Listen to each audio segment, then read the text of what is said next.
Hello, thank you for joining me today. In today's video, we're going to be looking at more of the basic components that comprise an English sentence, or rather a sentence in English. Specifically, we're going to be examining what's called the subject and the predicate. As defined in front of you, you'll see that the subject of a sentence refers to who or what the sentence is about. It's really your focus of the sentence, okay? Now, attached to the subject, in order for it to be considered a complete sentence, you will need what's called a predicate.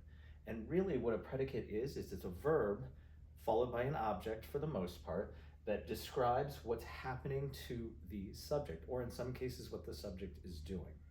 All right, in the example of a subject, the sample sentence I give you is, the cat is sleeping.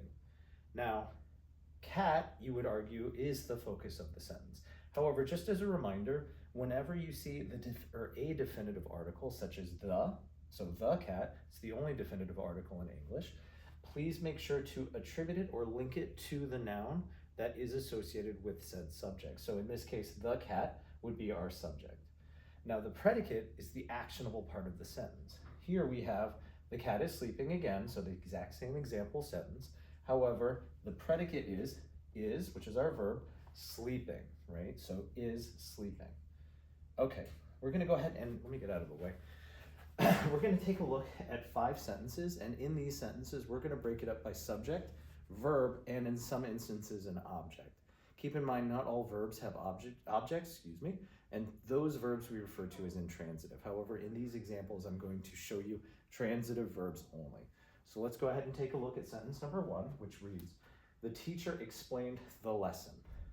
We're gonna go ahead and figure out what our subject is. Well, our focus for sentence 1, in this case, you could say is teacher. However, as mentioned earlier, if you have that definitive article, the, please make sure to attach it to the noun. So our real subject for number 1 is the teacher.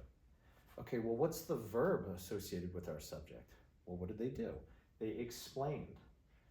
Okay, this verb is transitive, so it does have an object, meaning it directs your attention or affects a certain thing in this case. The lesson is what was explained. And I did a very poor job of explaining that. But let's go ahead and try sentence number 2, which reads, the dog barked loudly at the stranger.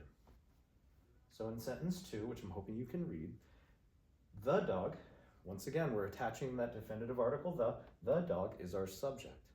What's the verb? Barked is what he, or in this case it, has done. What's the object? Well, loudly is not the object of bark. Loudly describes the way in which this dog barked, which means loudly is actually an adverb. However, barked loudly, so that's your modifier, well, at the stranger, so it's referring to a prepositional phrase.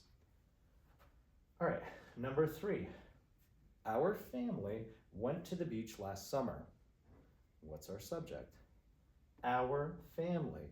You want to include this plural possessive, So our family, right? We own this family. Always attach the possessives. Okay, well, what did we do? Well, or what did they do in this case? They went.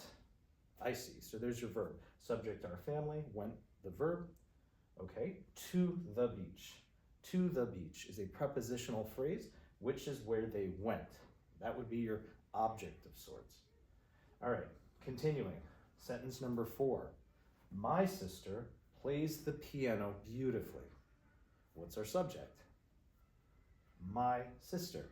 So my, possessive, sister. You want to use that, or rather attach the possessive pronoun. So my sister is your subject. Okay, what's our verb? Plays, that's what's being done.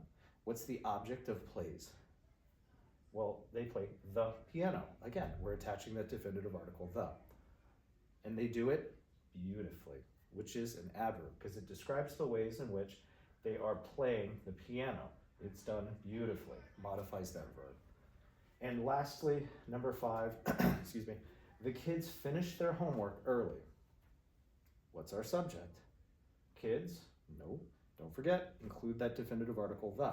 So the kids is our subject. Finished is our verb. Finished what? Their homework. Include the possessive pronoun their homework. And when was it done? Well, it was done early. This tells us when they finished. Therefore, early in this example would be an adverb. which is another lesson. Okay, so once again, for today's lesson, I hope you and I were able to review some of the basic components that make up an English sentence. We have our subject and our predicate. More specifically, we have our subject, our verb, and an object. That verb and object typically is what constitutes a predicate.